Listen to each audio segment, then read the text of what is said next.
Éric Bouet, bonjour. Pourriez-vous nous expliquer en quoi consiste l'assurance de marchandises transportées? Oui, bonjour Emmanuel. Bien sûr, alors, le titre de notre petit exposé d'aujourd'hui, c'est en quoi consiste l'assurance des marchandises transportées.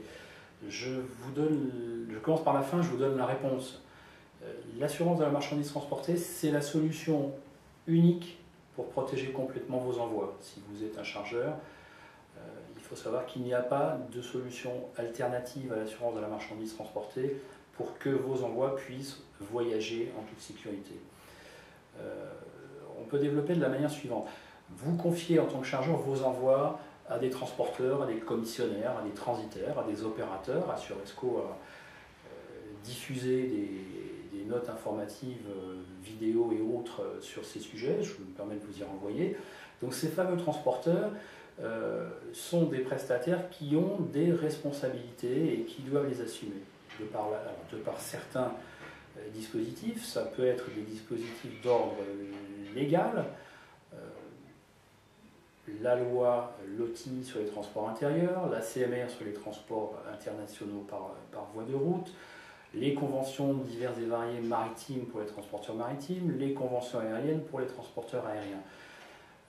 Donc, deuxième source de responsabilité pour les transporteurs à qui vous confiez vos envois, d'éventuelles conditions générales de vente qu'ils auraient pu souscrire avec vous pour les cas où les différentes lois dont on vient de parler les y autorisent. Donc si les transporteurs ont des responsabilités, il faut savoir que ces responsabilités sont cadrées et sont limitées.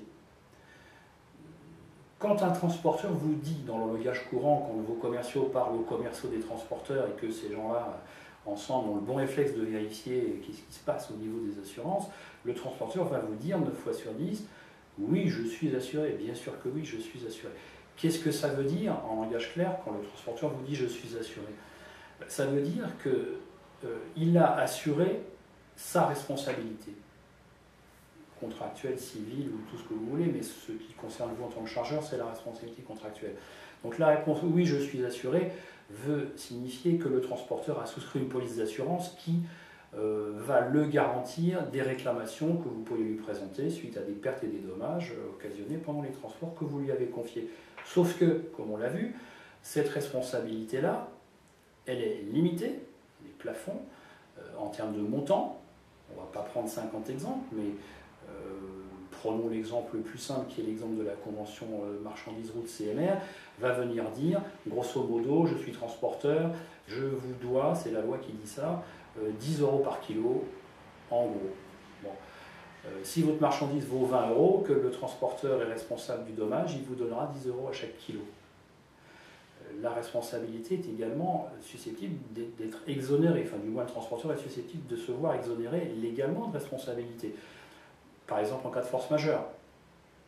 Un exemple extrêmement récent et très vivant, le transporteur remet de parfaite bonne foi, semble-t-il, une marchandise à un destinataire qui n'était pas le destinataire. Donc le transporteur a été, semble-t-il, victime d'une escroquerie puisqu'il a remis la marchandise à ce qu'on appelle couramment dans notre métier des faux destinataires.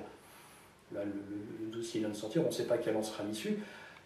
Il y a deux façons de voir le dossier, mais il est bien possible que le transporteur dise « j'ai fait l'objet de circonstances qui sont constitutives de force majeure exonératoire ». À ce moment-là, si c'est vrai, si le juge dit « bah oui, le transporteur a raison de dire ça », la conséquence de ça va être que le transporteur doit 0. Et quand bien même la marchandise vaudrait, comme c'est le cas, 100 000 €. L'assureur de responsabilité du transporteur ne fait que se substituer au transporteur dans les limites de sa responsabilité. C'est un calque. Si ça c'est bien compris, il faut tout simplement revenir à la réponse que je donnais au début de l'entretien, qui était de dire, si vous voulez échapper aux limitations en termes de montant, si vous voulez échapper à l'exonération éventuelle que le transporteur pourrait vous opposer, eh bien, il faut assurer la marchandise au moyen d'une assurance qu'on appelle de tas de noms variés, l'assurance marchandise transportée, qui va faire l'objet d'autres développements dans d'autres petits clips vidéo qui vont suivre. Je vous remercie. Merci Eric.